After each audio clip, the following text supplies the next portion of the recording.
welcome back to the Highway 83 YouTube channel. We got a video today that's really gonna shock you. You know what I'm talking about? We're making a video to help absorb some of the impact of working on your tractor. You know what I'm saying? We're throwing puns out, you know, we're having a great time. We're installing rear shocks on a Geo tracker. Very simple process, very cheap. These are some Monroes I scooped up from AutoZone. Otherwise, Gabriel shocks are also a good equivalent for stock vehicle. Very cheap. Get at any of your local auto parts stores, and let's jump into the video and show you what's up. Hey, grab a high life. Come on, guys, join me. Let's go. Yeah. All right, guys. The rear shocks can be like a trap for rust. So they often rust out. This housing here, it gets very, very rusty. The bolts on top can be very, very rusty. So oftentimes we're gonna take a torch. Since you can't get an impact gun or anything on the top two nuts, we're gonna start with a torch. Be very careful with the gas tank back here. You might wanna put a piece of metal or leather back there. But we're gonna torch up the top two bolts. Got some MAP gas, just gonna blast it, hit it with that heat, hit it with that heat. And you're gonna do that for as long as you feel necessary.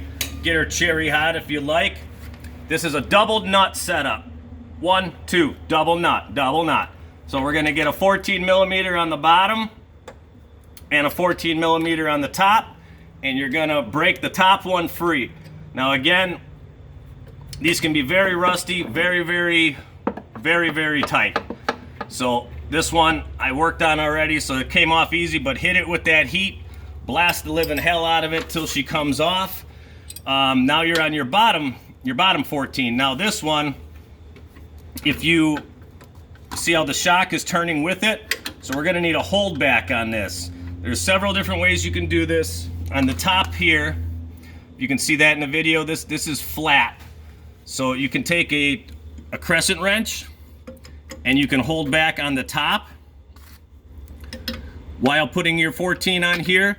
But if that's not enough leverage, then you can take a channel ox and grab the shock like this, or you can take a pipe wrench and grab the shock like this so that it doesn't twist.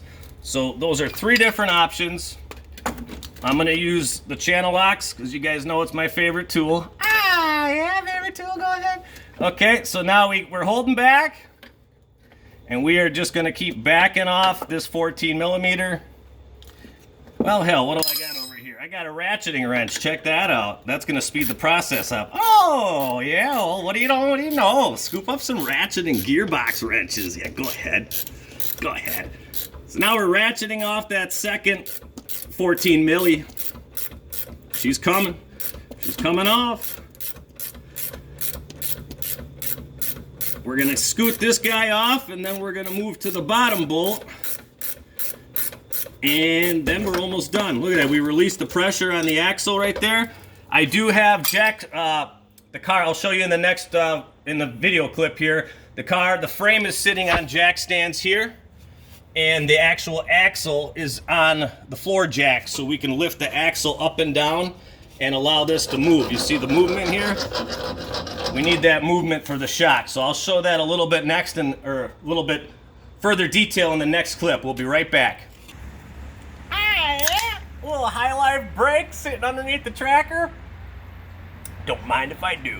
So I want to reiterate, we've got the floor jack underneath the pumpkin, the rear differential housing right in the center, and the frame is sitting on jack stands. So we can pump the floor jack up and down, raise and lower the rear axle, because we gotta manipulate the shock to put it back together and control it. So just wanted to reiterate that.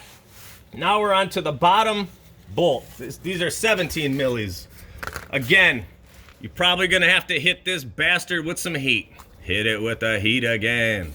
So I already got her ready for video purposes. Some come out easy. If you're in the rust belt, they're gonna be a pain in the ass. So we got her impact, and we got her 17 hold back. We're gonna reefer off. Boom.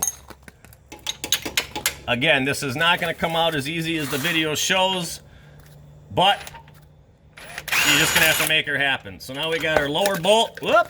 Okay, if you can back up, my wonderful camera woman. Now we're gonna show this rusty, crusty turd of a shock that we're replacing, and we got our Monroe sitting next to her. So you can see what we're replacing with. You know, I'm talking about good, bad, good, bad, good, bad. So that's what we got. Now we're gonna do our reinstallation, and we got our anti-seize. We're gonna put anti-seize on our bolt going through here, and we're gonna reassemble it, and we'll be right back after these brief messages. Okay, so when you get your new shocks, they're gonna come naked like that, a little sack of hardware. So you want to put a washer on the bottom with the cup to caress the rubber bushing. So put that on the bottom, then stick your rubber on there, and you're gonna fish this up to the top eyelet. Whoop! And now you're gonna stick the bottom on there. I took a little anti-seize on the shaft here of our bolt. We're gonna fish our bolt in there. I've got a little sawed-off hammer. Tap her through. Lock washer. 17 milli. Thread her on. Working it. Ah, yeah. Now we got her. This you could probably do with hand tools, but you know, I'm an impact kind of guy. You don't want to go balls out though. You want to see that? That's it. We're done. Bada bing, bada boom. Now we're gonna get out of our little hellhole down here. We're gonna get back to the top. We're gonna button up the top, and that's all she wrote. So we'll see in a quick second to button this up. Ah, yeah. All right, guys. So what I did was I gave a couple reefs on the floor jack to raise the shock up to get the threads all the way through the top eyelet hole. Now we got our top rubber. We're gonna slip that over. Our top washer, small little washer, 14 milli. So now we're gonna put that back together. We got our 14 milli ratcheting. Stick that on there. Just holding back on the shock with our hand. Just ratchet her down. Give her. Now this you don't want to over tighten. You want to give a good snug. You got the rubber bushings, which you don't. If you over compress them, that's going to cause them to bulge out and crack and not very good. You don't want to over tighten this. You can always retighten it later if you feel it's not tight enough. So I'm going to go just a little bit more.